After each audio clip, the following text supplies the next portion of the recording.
Olá pessoal, como vão? Tudo bem? Espero que sim. Feliz 2024 a todos. Separei um tempinho aqui nas férias para falarmos sobre a chamada execução invertida, o cumprimento de sentença invertido, mais propriamente. Que figura é essa? Com essa nomenclatura que é um tanto quanto polêmica.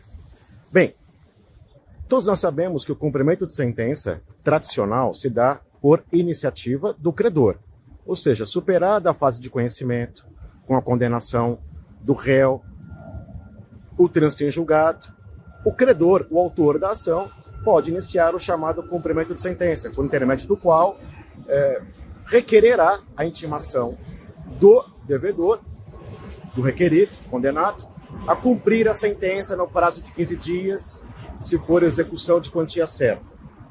Então, via de regra, a iniciativa para a execução de sentença, para o cumprimento de sentença, é do vitorioso, do credor.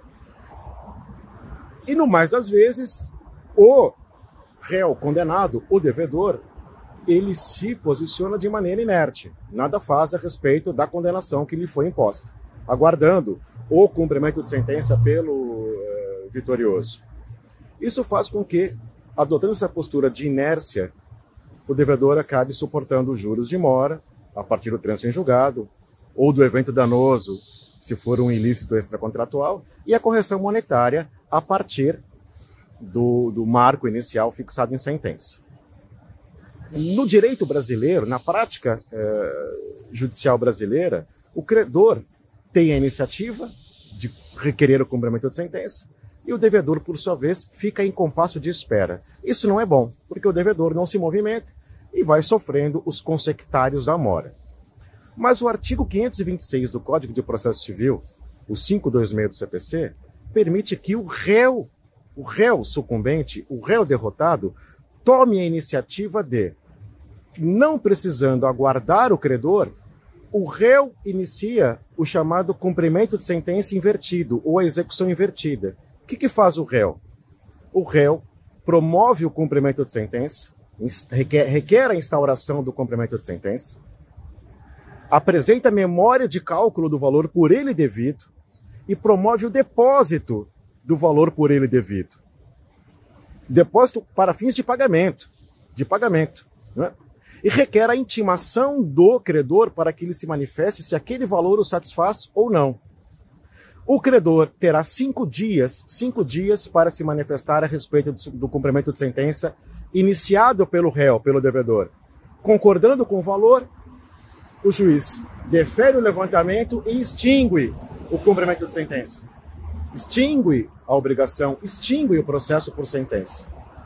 Sendo, por alguma razão, o valor insuficiente, o credor se manifesta, demonstra que houve a insuficiência, requer o levantamento da parte incontroversa e o cumprimento de sentença prossegue pela diferença. Aí o credor, que é o requerido no cumprimento de sentença, passa a assumir o polo ativo do cumprimento.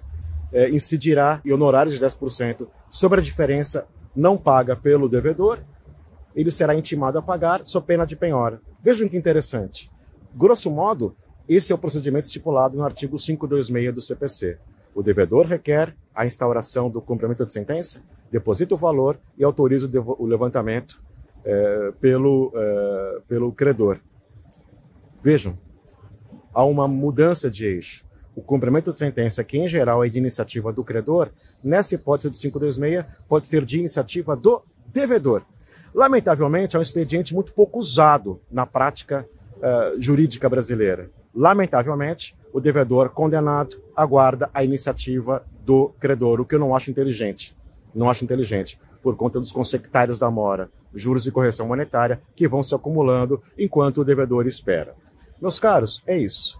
O cumprimento de sentença, a execução invertida ou o cumprimento de sentença invertido por iniciativa do devedor. Só uma última nota. Parte da doutrina, a que eu me refiro ao professor Dinamarco, critica essa nomenclatura execução invertida. Eu acho que a crítica é procedente. Por que não seria uma execução invertida propriamente dita? Porque execução significa o requerimento de adoção de medidas de força contra a figura do devedor. medidas coativas, de satisfação coativa do crédito contra o devedor. Não é bem o caso. Aqui o devedor, quando toma a iniciativa de adotar o expediente do artigo 526 do CPC, ele não está requerendo a promoção de uma execução contra o credor. Ele está basicamente promovendo o depósito do valor devido pelo procedimento judicialmente estipulado para tanto. Então não é propriamente uma execução invertida, porque não haverá atos de coerção do poder público em desfavor do credor, que o que caracteriza a execução é essa coercitividade. Não é bem isso, mas a praxis forense, consagrou a nomenclatura execução invertida. Essa é a figura do 526 do CPC, que representa a hipótese de o devedor tomar a iniciativa de ser cumprida a sentença, desonerando-se da obrigação fixada em sentença contra ele. Meus caros, mais uma vez um feliz 2024 a todos. Nos vemos em próximas postagens.